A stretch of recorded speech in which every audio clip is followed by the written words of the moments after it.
交流好像离得比较远，对不对？但它融入的很好，就是其实都还是可以做。那我本身是社会领域老师，那我主要教公司历史。那因为学校配课的关系，有时候也会教公民，所以我有时候会研发的课程会在公民的部分。那我们就直接开始。好，那我今天主要会比较聚焦，就是我们怎样做一个课程设计。那大家可以看一下，在今天手册的110页有一个高中职主的一个附件。等一下我们要 work 的部分就是这个表。对，等一下我们会留30分钟，就是后面的那个实作时间，整个30分钟。不过后面我会留10分钟做讨论，所以大概20分钟的时间，我们要用这个表，我们来想想看，在我们的课程里面有没有办法，就是去做出一些相关的活动。那这个可以是配合学校想要做的国际交流也可以，或者说您在你的课堂上面，你就想要把世界带进来的也可以，那就可以用这个表格我们来做一个发想啊，大家不要压力太大，能够在20分钟想出来都是天才，好吧？好，那我等一下会讲的还有，那要怎么样找主题？那还有学生的经验，我们的学生背景是什么样子？那国际教育的指标连结，还有活动跟指标的对应。那这个就是我们刚刚讲的。其实我在做课程设计的时候，我的经验是，我喜欢先翻课本，就翻看课本，说课本有什么，那有什么不够，然后再看看最近国际有什么重要的新闻。虽然有时候看新闻会不会觉得有点沮丧，就是50分钟的新闻之后找文件是国际的，剩下40分钟都是台湾的，然后重复 repeat 一样的新闻，有时候看了真的有点累。但是最近有一个那个渐冻人那个募款的活动，大家应该都有注意，对不对？应该说不想注意也会注意，因为每天都有人被点名嘛，像金城武一样、刘德华这样。那这个渐冻人这个议题啊，我们能不能把它放进课程里面？比如说，渐冻人这是一个罕见疾病嘛，那国际上面对于这样的疾病是怎么样照顾它的？但是就可以扣到我们的课程里面的。对，因为小朋友可能就会开始笑啊，那个谁被淋水，好好笑什么的。那除了好笑之外，我们把它纳进到课程里面，那是不是国际元素就进来了？好，那所以我会针对国际元素不足的地方加入学习内容，或者说小朋友学习不足的地方，我找一些概念放进去。我不知道老师跟上主任有没有一些感觉，就是有没有觉得我们的孩子越来越无感，就是他们很没 feel 这样子。其实可以理解，他们是那种 digital era 长大的小孩，一出生就是数位讯息，啪啪啪啪很多，所以他每天讯息太多，导致于进去出来，他也不太有什么感觉。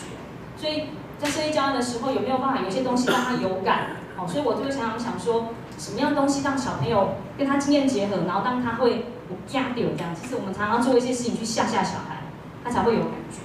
好，那这是大致上的流程，你可以从聚焦主题、厘清理念、决定对象，然后到最后做中学这个，我们可以跟大家分享一下，就是绝对没有一个东西叫完美，就是不断在修改。比如说这样的教案，今年我可能这样跟这一班小朋友这样上，然后到下一班可能就不一样，或是到明年我可能又要增加修改，就是需要不断的调整。所以如果等一下大家发想出来，就是一个激荡的过程而已，它其实都还可以再修正的。好，那这个表大家看得清楚吗？其实这个在中小学国际教育的网站上面有，这个就是我们在这几年我们在做课程设计的时候，我们讨论出了这3大块，一块就是文化学习的部分，就是课程主题；一块是国际关联，一块是全球议题。那全球议题这边，对，在67页大家可以看一下。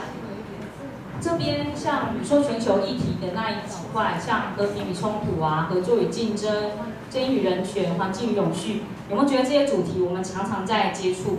就算你翻开社会课本，这些里面是不是都在里面？比如说我们公民会讲人权，我们会讲人权，可能会讲犯罪啊，讲贫穷。那比如说在我们比如说像历史的部分，我们会不会讲到比如说不同的文化？然后像我们在讲那个张骞通西域的时候，然后我就会说，那大家想想看啊，如果你是21世纪的张骞，那你觉得你要具备哪些能力，你才能够张骞通西域在西汉嘛？那他一定有些能力，他才有办法通西域。那21世纪的张骞，你应该还有什么能力？那是不是就又扣进来？那我就把这一块把它放在就是交流的那里哈。好，那还有国际关联，比如说过去、现在、未来，时间关联有一个可以举个例子，什么叫时间关联？比如说像马拉拉的故事，大家应该蛮熟悉的那个巴基斯坦一个非常了不起的小女孩，不过她现在已经19岁，也不小了。好，那我们在设计教案，如果我们讲是马拉拉的时候，我们有一个想法就是，在马拉拉出现之前的世界，他们巴基斯坦世界怎么样？当它出现的时候，它改变了什么？在马拉拉之后的世界改变了什么？那是不是一个时间从过去、现在到未来就串起来了？好，这是一个就是我们在设计的时候，你可以有这样的想法哈。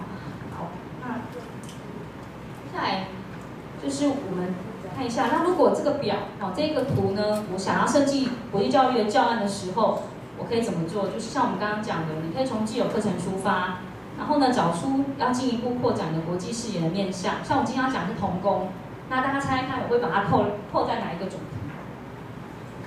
人权，对，就是我们在讲就正义人权里面的人权，在公民课一定会讲到人权嘛，这是一个很重要的概念。可小朋友没感觉啊，人权就学习权、生存权啊，就这样子嘛，可是呢，如果你跟他说你知道，你跟你年纪比你小或跟你差不多年纪的小孩，你在坐在教室上课的时候，他在做什么？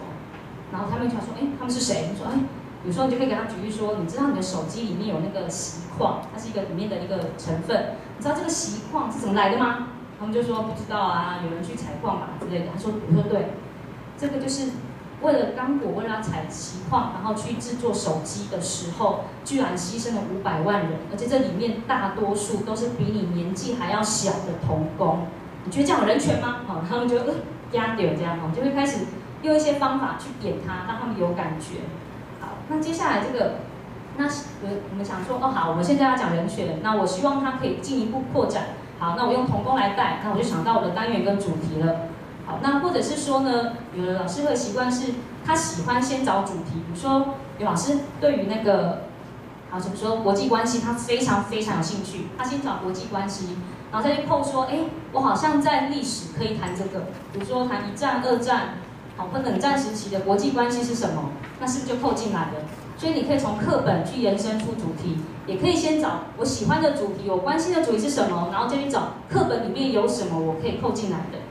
用这样的方式，就是说，即便我们没有做国际交流，但是国际元素还是可以借由老师的引导带到课堂里面。那这是我一直在努力的目标，就是说，就算我们没有走出去，世界还是可以走进来我的课程。这就是我的想法。好，那这几个文化学习、全球议题跟国际关联这3个呢就是我们在研发过程中，我们特别去把它找出来的3个大主题。那这里面几乎我们想要谈的国际元素，在里面就可以找得到。那接下来就来讲一下这个与你同行这一个教案，我想把小朋友带到哪地方去？就既有经验，就是在国2下的公民有学到人民的基本权利，包含学习权在内。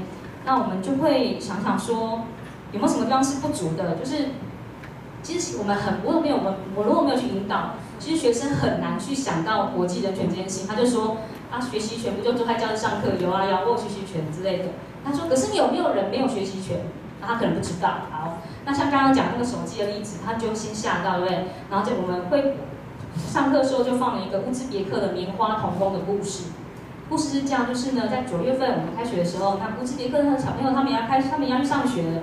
可是影片就告诉我们说，这些小朋友发现教室都没有小朋友，都去哪里了？他们被迫到那个棉花田去工作，因为乌兹别克的棉花的产量是世界第2名。那有这么大的商机，当然就拼了命的要去工作嘛。然后影片里就发现到，那个童工那个3、4岁都有，真的很夸张。然后就是正到棉花田里面去采收，然后一天要采收80公斤，是他的任务。棉花那么轻，一天80公斤，那是多么大的量。然后呢，他工资呢就少到可怜。然后就想跟小朋友，你就会觉得说，这样公平吗？他有人年纪比你小呢，这样对吗？然后就开始不断引导他，或是像那个巧克力，大家都相信我们的孩子应该没有人没有吃过巧克力。可是我就说，那你知道巧克力怎么来的？他说可可豆啊，那可可豆谁采收的？就之前那个2011年的那个影片，大家不知道有没有印象？就是那个巧克力惑星，然后就讲到那个可可议定书，就说10年内要让巧克力童工消失，可是都没有。就还是一样，那个西非采收可可豆还是一样是小孩子，然后呢一样被剥夺学习权。好，那这样子的话，当我们把这个点放进来的时候，学生是不是就会发现，你的人权的概念被你扩大了？他不是走在自己身上跟课本，他是开始关心国际上面的人权问题。好，那为什么我们需要做这件事情？就是这些雇用童工当然是违反国际人权的。那童工跟学生年龄其实非常相仿。但是我们如果去看我们的劳基法，在台湾的规定是15岁以上未满16岁，就是叫童工，是不能从事危险工作。不晓得各位老师、校长主任有没有小朋友跟你说他去打工的？有，对不对？那他们打工的工作，我今年暑期辅导有些小朋友没有来上，我说安怎么没有来？他去打工啊。我说啊，你做什么工作？如果我升国3也还没15岁嘛，就是说他连当我们法令上面的童工的资格都没有。我说你要做什么工作？他说阿布叫我去那个砂石场上班。我说砂石场？我说你15岁以上都不能从事那个就是危险工作啊！你未满15岁你可以去哦。他说啊，对啊，因为需要赚钱。我听得真的好伤心，也很沮丧。然后我就说啊，祝福你要小心这样。其实这是违法的。对，那所以这个议题跟孩子有没有关系？有。也要积极让他去关心这个世界上其他孩子是怎么样的活着的。好，那最后我们希望到的就是希望他可以体会人权跟经济的处境，然后愿意开始去寻求可行的策略。这边我们可能会说，哎呦，小朋友是要想什么有可行的策略？等一下卖个关子，等一下再跟大家分享怎么样引导他们去做一点行动，一点点都没关系哈。那在设计教育的时候，有一件很重要的事情，就是要不断的去想指标这件事。我们有时候设计很高兴啊，写啊，就写的自己觉得哇，真的太棒了，这样就偏离主标。所以呢，我们可以看一下，先把社会学习领域，我们这个领域是人权是公民嘛，还是社会学习领域？那我先看看这个好符合哪一条指标。然后国际教育能力指标，这个在就是那个中小学国际教育网站的指标上面也有。就是我希望是他们能够体会国际弱势者的现象跟处境，然后发展解决全球议题方案跟评价行动的能力。那学习目标就是按照这些指标，然后把它分出来，所以他们是扣着的哦。就是我的领域目标、国际教育的能力指标跟我的学习目标是扣在一起的。因为而且他常常回来想，不然写着就不知道到哪里去了就自己太开心了。好，那这边大家可以看一下。那等一下我们要 work 的部分，就是要请大家也来发想一下教学活动。那我的设计呢是3节课，不要担心，大家就会说啊，公民课1个礼拜才1节课啊，这样就用到3节课，那怎么样呢？所以 don't worry， 我们有各种的配套跟套餐，就是呢，你可以选择其中一个去，或者说我们用1节课把这3个活动做一个浓缩版可以。那因为我2年级公民我比较就是这学年没有教，所以我就把这个方案请另外一个公民老师来上，然后他的方式他就说。没有办法做到3节课，好，没关系，他就浓缩，他就把每一个活动他想要觉得精华的部分，他拿来实做，其实这样也是 OK 的但是我们在设计的时候，还是希望有一个比较完整，就是说，如果我有其他的，比如说晨读的时间，或是我有其他的可以配套的时间的时候，我希望我把它完整的让完。好，那第一个活动就是先当童工遇见人权。那第一个活动就是要发现童工，因为。就像我们刚刚在引导的时候，其实就已经开始在发现童工了。比如说手机里面的锡矿，原来是童工弄的。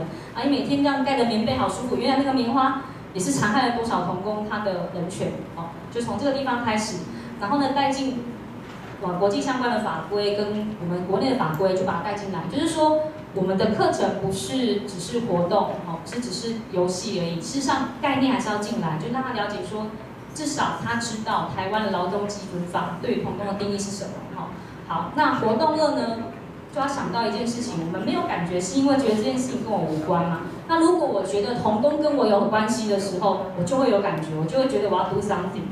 好，所以第2个活动就是我跟童工的关系是什么？好，那我总共设计了3个活动这样子。好，那在活动2的地方啊，如果是在国小，大概我们谈到说，童工真的需要我们关怀，我们需要帮忙他，我们需要去促成一些国际上面的重视，大概就可以。可是，在国中，我们希望可以再进阶一点。我们先想一个问题，我们刚刚讲了这么多，都知道童工是不被允许的。啊，像我刚刚那个学生说，他要去工作嘛，那为什么童工还是要存在？就是其实那个联合国统计到2012年就说，当时他统计是到那个时候，全世界还有2亿多的童工可是我们如果假设我们用1/3，就是说假设全世界有1/3是小朋友好了。居然里面有2亿多的人口，他是童工，或者是说他有存在的必要吗？不知道。可是我们都觉得他不对嘛，他为什么还存在？好，所以我们就要讨论一个经济跟人权的两难。好，这我们等一下会有个实例再跟大家分享。然后最后一个就是活动3，与你同行不孤单，就是说，那我们知道这件事情不对，那我们就这样漠视它，继续这样存在吗？也不是啊，那我们可不可以做点什么？然后我们就希望带着学生去做行动方案的设计跟讨论。那这是我3个活动。那接下来就来看，这是细项。那其实每一个活动也都要再扣回去，我的学习目标是什么？比如说活动1，我要让孩子去了解基本人权，然后体会同工的处境。那活动2呢，我希望他能够不只是了解他自己的生活跟同工的关系，他也要能够分析经济跟人权上的两难。就是每一个活动还是要再回去扣学习目标，大家可以吗？这样子我们的活动才不至于会偏离。那这个就是刚刚有谈到的活动1的部分呢，就是在发现同工，就是刚刚讨论到说锡矿啊、棉花这些呢，大家可以先问学生说，你觉得这些工作应该几岁人去做？他们可能说17啊、18啊，说错。其实棉花田最小5岁就有人去了，就开始用这些让他去思考，让你讨论。然后呢，老师呢再公布我们的那个参考答案。那像比如说，很多小朋友很喜欢玩那个绒毛娃娃，然后大陆有非常多工厂都做那个娃娃，对不对？一只娃娃大概多少钱啊？大家有买过吗？如果这样的娃娃大概也要200-300块吧。可是那里面的封面也都是一堆童工的辛酸血泪史，因为一个童工他1个小时就是做那个娃娃的时薪1小时居然只有台币9块钱，高抠这样。可是一只娃娃卖200-300块，那完全是不对等的就从他生活里面一点一点去戳他。还有比如说上个月的世足6到7月的世足赛，就是说你知道足球1颗多少钱吗？然后他们可能说1-2千块吧，就是好一点的真的要这个价钱。我说那你知道足球是谁在生产吗？我说我们工厂啊，老工人啊。我说其实里面很多童工然后那些童工的那个时薪，他算日薪啊，日薪是1天17块台币，可是1颗足球是2000多块。就从这些生活里面去触发他去想，原来